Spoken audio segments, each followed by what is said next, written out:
and welcome to In Conversation with Kirti. Today we have a very special guest who's come all over the way from India to perform in the prestigious Melbourne Comedy Festival. He's a great stand-up comedian. Of course, you know him through his gigs on his YouTube channel, and he's performed all across India. So it's none other than Daniel Fernandez. So last month, I did a show in Goa, right? And my parents were in the audience.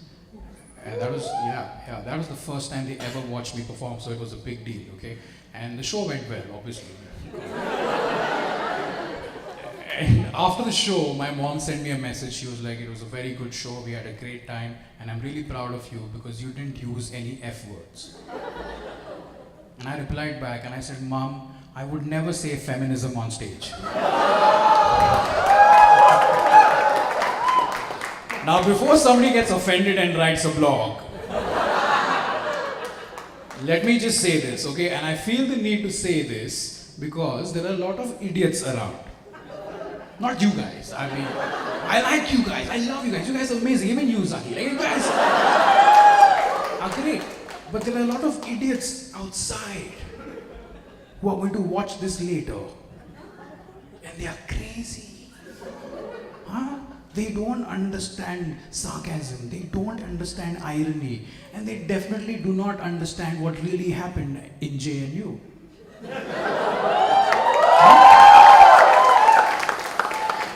So for the benefit of these idiots, let me just say this, okay? I am a feminist, right? I believe men and women should have equal rights. Is that okay? Right? And feminism is a good thing. It's a good thing. It's done a lot of good for us. But today, there are some people who have become very extreme with their approach to this, right? Like today, there is terrorism in feminism. Huh?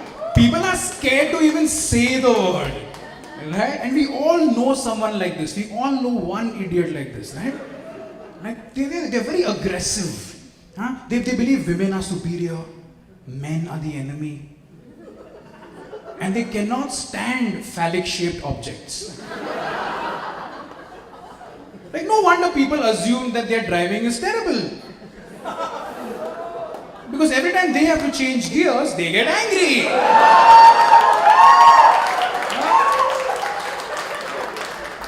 I will not conform to this masculine display of superiority. Hi Daniel, Hi, it's a Kirti. pleasure to see you here in Melbourne performing in the Comedy Festival. Thank So you. tell us a bit about yourself and how did you get into stand-up comedy? I started stand-up in 2011, 5 years ago when I was doing my MBA in India in Symbiosis, Pune. It started as something that I wanted to do on a bucket list, and when I went back to Bombay, that's when the scene started to brew. The Comedy Store from London had just set up shop, and then a bunch of us got hooked onto it. So we started with open mics, and then we worked our way up, and then YouTube came into the picture, and the whole scene just exploded. So now, about 5 years later, we're performing gigs all across the country. We have comedy festivals in India, and now we're doing shows all over the world. So here I am. So your acts are loaded with concerns for the society. You want people not only to look outwards about the issues that plague us, but also inwards and concerning and conduct themselves well in the society. So what do you have to say about your work style?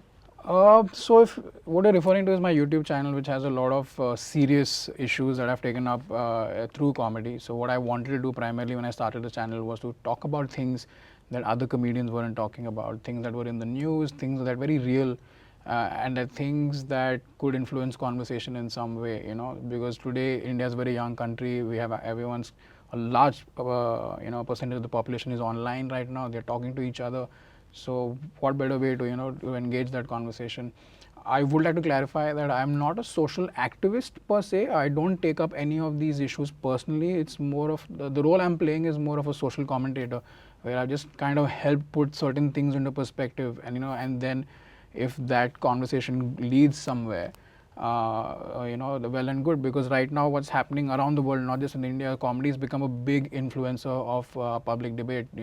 John Oliver did it in the US when net neutrality became an issue. He did a 13-minute bit on net neutrality, and it actually influenced policy making. So that's the kind of space a lot of comedians are in today. So we'll be talking about things that are very real, things that people have opinions about, and hopefully things that influence those conversations to maybe something better, or maybe to just get entertained. Who knows? So, who are your favorite comedians or stand-up comedians? My favorite comedians, I actually admire different comedians for different reasons. So there's George Carlin, Louis C.K., Bill Burr, John Oliver, Anthony Jeselnik, and Trevor Noah, my recent favorite. For Trevor Noah specifically, for the kind of headway he's made. He's gone from being a comedian who's relatively unknown just a few years back, and now he's the host of The Daily Show in the US. So that's a big motivator for a lot of non-American comedians to get out there and and do something different. So yeah. In the West, stand-up comedy is, accepted and it's well established, but Yeah. it's very new in India. Yes. So, do you think Indians are warming up to in live performances of comedy beyond TV and cinema? Yes, definitely. If you look at the growth of Indian stand-up in the last 5 years, it's been exponential. We've gone from doing 5 minutes in a pub 5 years ago to now comedy festivals around the world and India as well. We just did a 9-city comedy festival, the Weird Ass Pajama, in Jan and Feb. We did 9 cities and we touched 10,000 people. So yes, there is an appetite for growing comedy, There is an appetite for entertainment that's refreshing and not predictable. Like maybe let's say a Bollywood film where largely it's not going to be as good, but for the same price you get guaranteed laughs. It's a fun night out. It's a product that sells itself. So yeah, there's a massive, massive market for this. So, tell us about your experiences of performing in India.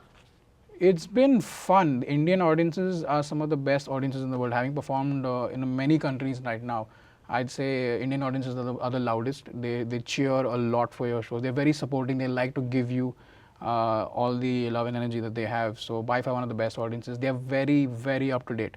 So they're very clued into world events. They get the best, all the highest references. They understand things really well. So really one of the smartest audiences I've performed as far as the live shows are concerned. So, what about Melbourne? How is it performing here? It's been really good. So I've got 25 shows that I'm doing while I'm here. So I'm halfway through now. A lot of the audiences in the shows that we've done so far have been a mix of Southeast Asians and Australians. And one of the things that got me excited was the chance to perform in front of a new type of crowd, and so far so good. It's been going really well. The reception's been good, and now I'm looking forward to the 2 solo shows that I'm doing next weekend, so that should be fun. So, what has your focus been? Did you include any of the social political issues?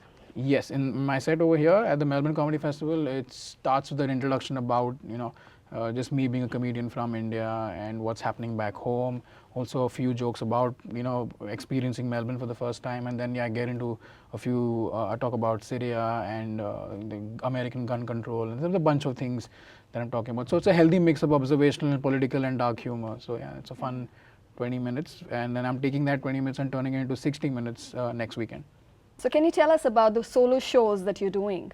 Okay, so I'm doing 2 solo shows next weekend on the April 16th and 17th. It's called Daniel Fernandez Unoffended. That's 60 minutes of me on stage.